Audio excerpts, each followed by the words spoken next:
Am I the astronaut for not taking care of my boyfriend's dog? A while back, I posted on a Reddit throwaway account this story and was deemed not the a-hole. But against my better judgment, I decided to give the relationship another try, and now here I am once again wondering if I'm in the wrong. A bit of a recap. Previously, after 2 years of dating, my boyfriend, 28 male, and I, 29 female, moved in together into a 5th floor apartment in the city. It didn't have an elevator, I should add.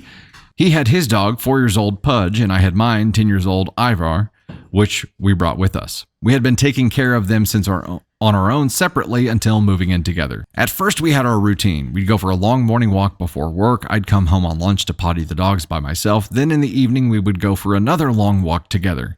6 months later, boyfriend stopped walking the dogs with me altogether. He also stopped buying his dog food. Both dogs eat separate food, so I ended up buying both bags each month that cost between $60 to $80 a piece. It even went as far as taking and paying for his dog to see the vet after we had gone hiking. Pudge slipped down an embankment and we thought he broke his leg. I have pet insurance, so when we took him in, I covered the out-of-pocket costs of what insurance didn't. Boyfriend said since we lived together, there was no need to pay me back for any of it. I did confront him about all of this, and he said since he works a physical job and is tired from working so hard, once he's walked up the stairs, he won't walk back down. He also said since he makes more money and pays most of the bills, that I need to be grateful for what he does for us. Go ahead and fly them right now.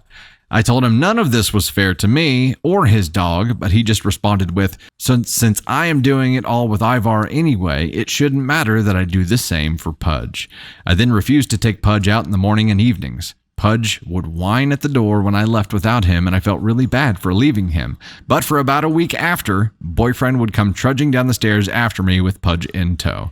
So I thought my plan was working until the morning of the original post. When Ivar and I went out on our morning walk, and upon our return, boyfriend was walking out of the apartment with Pudge. He walked past me and didn't say a word. When I walked into the apartment, I saw Pudge had peed on the floor and hadn't been fed. I wasn't mad at the dog at all. It just made me really sad and angry with the boyfriend. After that, we argued some more and he told me his behavior wouldn't change. I ended up leaving him and moving back home for a while with both dogs. He didn't want the responsibility of taking care of Pudge anymore. So here we are currently. Boyfriend had a job change and he's moved back into the area. We started seeing one another again after he told me how much he missed me and the dogs.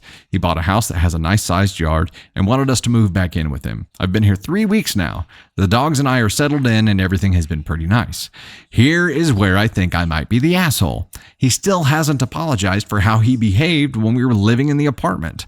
I'm holding on to this grudge. I won't let him take Pudge anywhere alone or even let him get into a normal routine with him. I know this is wrong because Pudge was his for 4 years, but he was forcibly given to me. He's been under my care for months, and I'm scared that boyfriend is going to try to pull the same crap as last time. We have talked about this, and he feels like he's done nothing wrong. Boop. He was under a lot of pressure at his last job that left him stressed and tired. He expected me, as his partner, to support him and pick up the slack. At the time, none of this was communicated to me, and it still feels like a poor excuse. Life doesn't stop just because things get tough. He wants to take Pudge back as his dog. He says we can go back to how it was before I left the first time. I told him no, and if anything goes sideways, Pudge will be staying with me. We've argued about it a couple of times now, but I am holding my ground.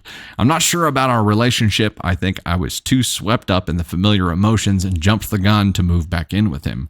Am I the asshole for holding on to these feelings and not letting him take over full ownership of Pudge? I think Brozo here took the approach. When you are at least a married couple or in a relationship where you've gotten to the point where you're doing everything with a team approach, his expectation that she would pick up the slack for him is maybe got a little bit of validity to it, but it doesn't happen the way that he was trying to make it happen. It doesn't happen because you force it upon someone and you're like, I ain't doing it, you do it. That's not how teamwork goes. That's just shirking responsibility and shoving it onto someone else. That's not the teamwork approach that he was talking about that he thought would happen. And he didn't communicate back then either. If he wanted something like that to happen, it would have had to have been some communication to the effect of, hey, I'm getting my ass kicked by work right now. I straight up don't have the energy to go do the evening walk, which I'm sure he did. It was just, he just didn't want to. But if he would have communicated that and said, would you mind doing this? That would have been a different conversation. Instead of, As soon as I come up the stairs, I'm not coming back down. You're already doing it with one dog. Might as well do it with two. Maybe it wasn't how he said it. Maybe it was what he said. But he didn't communicate the way that he should have communicated if he wanted that teamwork approach to be able to help him out in this area. Now, the other side of it is, it was his dog. And that's a double-edged blade in this case because it's his dog. He should have been taking care of it. They weren't married. They were just living together. He should have kept up the responsibility with it instead of being like, and then letting her take the dog, not letting her, forcing her to take the dog with her whenever she left. He was forcibly given to her. So he essentially abandoned his dog by doing that. Now he wants them all back. Behavior probably hasn't changed. He said he apologized. Well, no, he didn't apologize. He didn't apologize for how he acted back then and still feels like he's done nothing wrong. So the big red flag in all of this isn't, necessarily tied to the dogs. It's anything that you need some kind of teamwork approach on, anything. He's going to have this communication style of you do it instead of, hey, would you mind helping me out by doing this thing? And he's using ammo of, I make more money, I pay for more things, so you should do these things.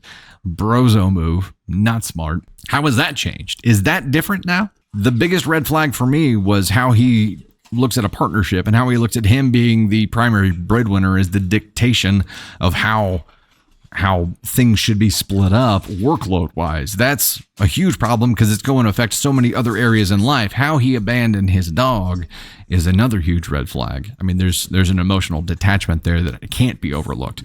That sucks too. I'm calling this an NTA. It was not a smart move to move back in, though, before resolving all of this shit. This is definitely something that should have been resolved ahead of time.